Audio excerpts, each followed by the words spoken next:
আপনি যদি একজন উদ্যোক্তা হয়ে থাকেন তাহলে নিশ্চয়ই জানেন একটি প্রফিটেবল বিজনেস বিল্ড করতে উইনিং প্রোডাক্ট এর কোনো বিকল্প নাই। কেননা আপনি যদি এমন কোনো প্রোডাক্ট নিয়ে কাজ করেন যে প্রোডাক্টটার মার্কেটে চাহিদা নাই কিংবা মার্কেটে চাহিদা থাকা সত্ত্বেও আপনি তাদের অর্থাৎ কাস্টমারের মনের মতো করে প্রেজেন্ট করতে পারতেছেন না, তাহলে কিন্তু দিন শেষে আপনি সেল করতে পারবেন না। আর সেল করতে না পারলে স্টক পড়ে থাকবে। স্টক পড়ে থাকলে কি হবে? বিজনেসটা লস হবে।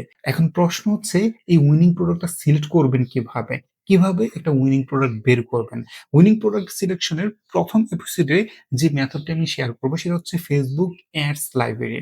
ইয়েস, Facebook অ্যাডস লাইব্রেরি নামে একটা টুল আছে যেটার মাধ্যমে আপনি দেখতে পাবেন যে এই প্রোডাক্ট অর্থাৎ আপনি যেই প্রোডাক্ট নিয়ে কাজ করতে যাচ্ছেন কিংবা যেই ইন্ডাস্ট্রিতে কাজ করতে যাচ্ছেন ওই ইন্ডাস্ট্রিতে কারা কাজ করতেছে এবং যারা কাজ করতেছে, যারা বিজনেস করতেছে তারা কোন প্রোডাক্ট গুলো সেল করতেছে, হ্যাঁ? এবং সেই প্রোডাক্ট গুলো কতদিন যাবত সেল করতেছে এই বিষয়গুলা কিন্তু আপনি এখান থেকে একটা আ বেসিক ডাটা পেয়ে যাবেন। যেমন ধরেন আপনি হচ্ছে অর্গানিক ফুড আইটেম এই ইন্ডাস্ট্রি নিয়ে কাজ করতে চাচ্ছেন।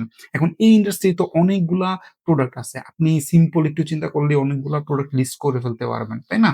তো আপনি যেই লিস্টটা করবেন ওই লিস্টটা ধরে ওই প্রোডাক্টের নামগুলা লিখে যদি সার্চ করেন তাহলে দেখবেন যে ওই প্রোডাক্ট নিয়ে কারা কাজ করতেছে, কতজন কাজ করতেছে, হ্যাঁ? কতগুলো এড চলতেছে, কতদিন যাবত এডগুলা চালাচ্ছে, হ্যাঁ? এবং ওই এডগুলাতে কি কোন ধরনের ক্রিয়েটিভ ইউস করতেছে, কিভাবে তারা হচ্ছে প্রোডাক্ট গুলাকে প্রেজেন্ট করতেছে, কে কোন ধরনের অফার দিতেছে, এই সকল তথ্যগুলো কিন্তু আপনি এখান থেকে পেয়ে যাবেন। আর এই ডাটাগুলা কিন্তু খুবই গুরুত্বপূর্ণ। কেননা এই ডাটাগুলার মাধ্যমে আপনি ডাটা ড্রিভেন ডিসিশন মেক করতে পারবেন, তাই না? আপনি যদি দেখেন যে একটা প্রোডাক্ট একই বিজনেস ৩ মাস যাবত এড চালাচ্ছে। হুম? তাইলে কি বোঝা গেল যে ৩ মাস যাবত যেহেতু এডটা চালাচ্ছে তার মানে ওই প্রোডাক্টটা নিয়ে তারা ভালো বিজনেস করতেছে, ভালো প্রফিট জেনারেট করতেছে। কেননা আপনি Facebook এ যে যারা এড চালাচ্ছে ৩ মাস যাবত তারা তো মাগনা চালাচ্ছে না। তাই না? Facebook এ এড চালানোর বিনিময়ে Facebook কে টাকা দিতে হচ্ছে। নিজের পকেটে টাকা দিয়ে ৩ মাস যাবত কে এড চালাবে ভাই? শুধু কি এড চালাবে? যদি ওই প্রোডাক্টটা সেল না হয়? শুধু তো চালাবে না। ন্যূনতম বেসিক একটা নলেজ, বেসিক একটা চিন্তা এটা, তাই না? এছাড়া আপনি আরো তথ্য দেখতে পারবেন যে ওই একই ব্যক্তি বা একই বিজনেস ওই প্রোডাক্টটার কতটা এড চালাচ্ছে। আপনি যদি দেখেন যে ১০ টা, ১৫ টা কিংবা ২০ টা এড চালাচ্ছে একই প্রোডাক্টের জন্য। তার মানে এতগুলো এড চালাচ্ছে মানে হচ্ছে এই প্রোডাক্টটা অবশ্যই ভালো চাহিদা আছে। তারা ভালো সেল করতে পারতেছে বিধায় কিন্তু কি করতেছে তারা এতগুলো এড চালাচ্ছে। তাই না? এখন বিষয় হচ্ছে আপনি কি করবেন এক্ষেত্রে?